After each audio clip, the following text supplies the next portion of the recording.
Hello everyone, स्वागत है आपका इस प्यारे से यूट्यूब चैनल पे। मेरा नाम है शौर और मैं बीएससी नर्सिंग का स्टूडेंट हूँ।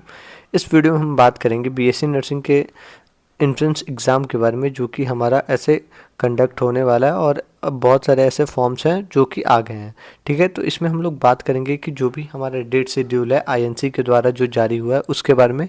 साथ ही में ये देखेंगे कि कौन कौन सी इंपॉर्टेंट डॉक्यूमेंट्स आपको चाहिए। ठीक है, तो चलिए स्टार्ट करते हैं।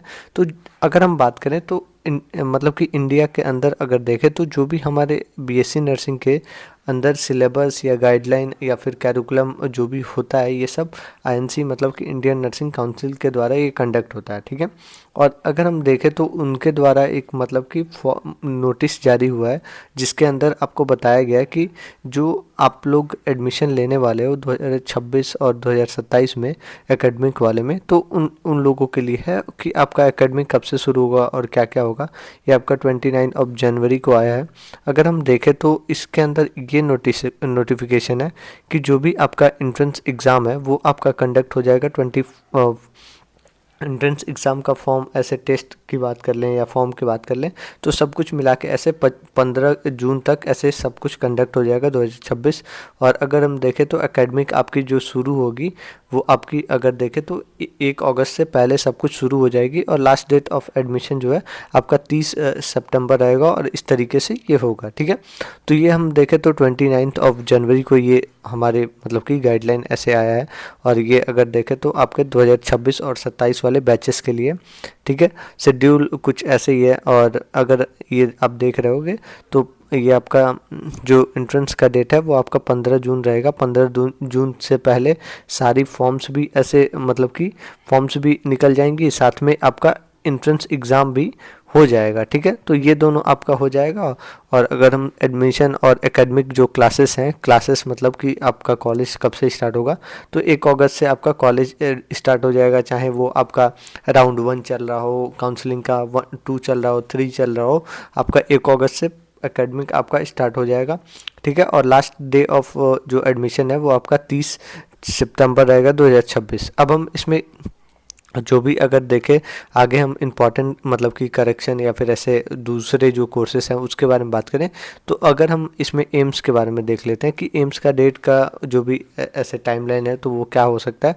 तो अगर हम अपडेट कैलेंडर के हिसाब से देखें तो ये जो मतलब कि टाइम जो एम्स की जो नर्सिंग बीएससी नर्सिंग एग्ज़ाम होती है वो आपके जून मंथ में होती है। ठीक है, पैरामेडिकल का आपका जो है अगर देखें तो ये हमारा जुलाई मंथ में होता है। ठीक है, एकेडमिक जो स्टार्ट होता है 1 अगस्त से और फाइनल ऐसे डेट देखें तो हमारा ये 30 सितंबर रहेगा, जो कि आपका फाइनल एडमिशन डेडलाइन रहेगा। ठीक है, और जो फॉर्म ऐसे रिलीज़ होती है एक्सपेक्टेड रहता है हमेशा मार्च से अप्रैल में रिलीज़ होने की। मोस्ट ऑफ द फॉर्म जो है बीएससी नर्सिंग का वो आपका मार्च से लेके अप्रैल तक ऐसे आता है। ठीक है, इसके साथ साथ अगर हम देखें तो बिहार के अंदर BUHS का जो फॉर्म होता है वो आपका जारी हुआ है। और इसके साथ साथ AMU मतलब कि AMU का भी फॉर्म जारी हुआ है, जो कि आप फॉर्म ऐसे फिल कर सकते हो और आप ऐसे नर्सिंग में एडमिशन ले सकते हो। ठीक है, बिहार वालों या फिर ऐसे AMU आजमगढ़ अलीगढ़ मुस्लिम यूनिवर्सिटी है तो उसका। ठीक है, तो ये सब हो गया।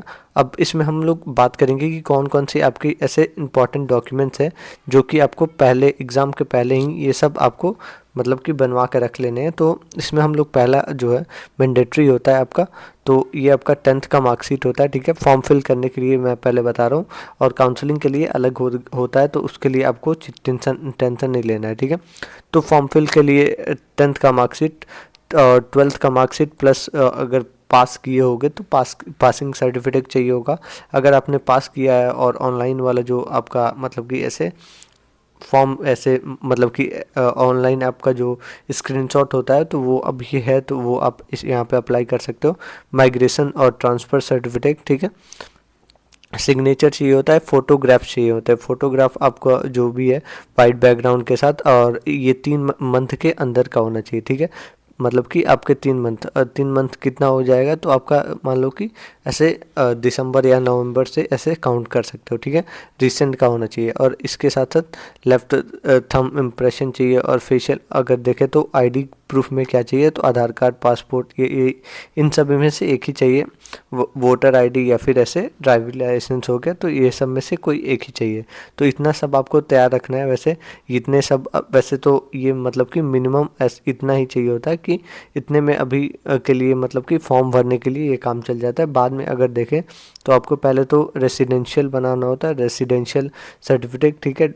इसके साथ साथ कास्ट सर्टिफिकेट और इसके साथ साथ इनकम सर्टिफिकेट, जो कि आपको बहुत ज़्यादा ऐसे इंपॉर्टेंट पड़ जाता है। और अगर आप मतलब कि अदर कास्ट से हो तो उस मतलब कि जैसे कि दूसरे स्टेट से हो तो उसके लिए तो रेसिडेंशियल चाहिए होता है।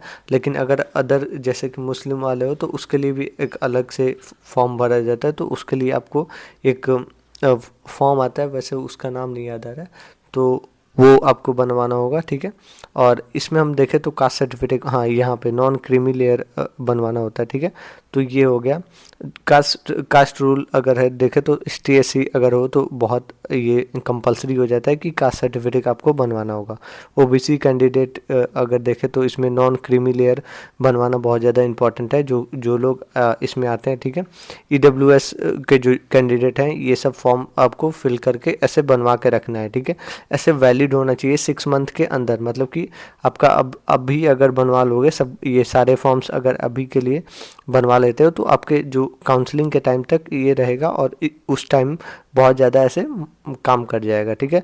तो अभी मैं बोलूँगा कि जो भी आपका रेसिडेंशियल है, मतलब कि निवास है, रेसिडेंशियल हो गया या फिर ऐसे कास्ट सर्टिफिकेट हो गया, इनकम सर्टिफिकेट हो गया, और इसके साथ साथ नॉन क्रीमी लेयर अगर में आते हो आप तो आपको ये बनवा लेना है। और इसके साथ साथ EWS में भी आते हो तो इसका भी आपको फॉर्म भर लेना है, ठीक है। तो ये सारे आपके फॉर्म्स अब भरे जाते हैं, बहुत ज़्यादा इंपॉर्टेंट हो जाता है। और अगर हम देखें तो ये सब हो गया। और एक्सपेक्टेड जो डेट है फॉर्म फिल करने का वो आपका मार्च और अप्रैल के बीच में ये फॉर्म आएंगी, और मैं उस समय भी नोटिफाई कर दूंगा आपको। और इतना ही आपको ये बताना था। जो भी डेट्स हैं वो आपको एक बार और मैं रिकॉल कर देता हूँ कि जो एंट्रेंस का डेट है वो आपका 15 जून के पहले ये सब कुछ कंप्लीट हो जाएगा। एकेडमिक जो है आपका वो 1 अगस्त से पहले मतलब कि 1 अगस्त से स्टार्ट हो जाएगा। लास्ट डेट ऑफ एडमिशन जो रहेगा वो आपका 30 मतलब कि 30 सितंबर इस लास्ट डेट रहेगा, उसके बाद से एडमिशन नहीं होगी, ठीक है। तो आपको ये सब दिमाग में रख के आपको ये सब बनवा लेने हैं, ठीक है। ये जो एम्स के लिए, तो एम्स के लिए भी आप देख सकते हो, ठीक है। फॉर्म्स जो हैं आपके मार्च और अप्रैल में आती हैं। जो आपका कैलेंडर है वो जनवरी के हिसाब से है, जो जनवरी में आया था रिसेंट में, ठीक है। BSc नर्सिंग का है तो ये 27 ऐसे देखें तो 27 मतलब कि जून को होगा, ठीक है। और पैरामेडिकल का 4 जुलाई को होगा, अगस्त में इसकी क्लासेस स्टार्ट हो जाएंगी, ठीक है। और इसके साथ साथ जो डेडलाइन है आपका 30 सितंबर रहेगा, ठीक है। तो ये आपका प्रॉपर तरीके से डेट है। और जो भी डॉक्यूमेंट्स है वो आप एक बार तैयार कर लेना। और इसके साथ साथ अगर आपको ये वीडियो अच्छी लगी हो तो लाइक करना, चैनल को भी सब्सक्राइब कर लेना। मिलता है नेक्स्ट वीडियो में। Thank you, have a good day और all the best for examination. अच्छे से एग्ज़ाम दीजिए। Thank you.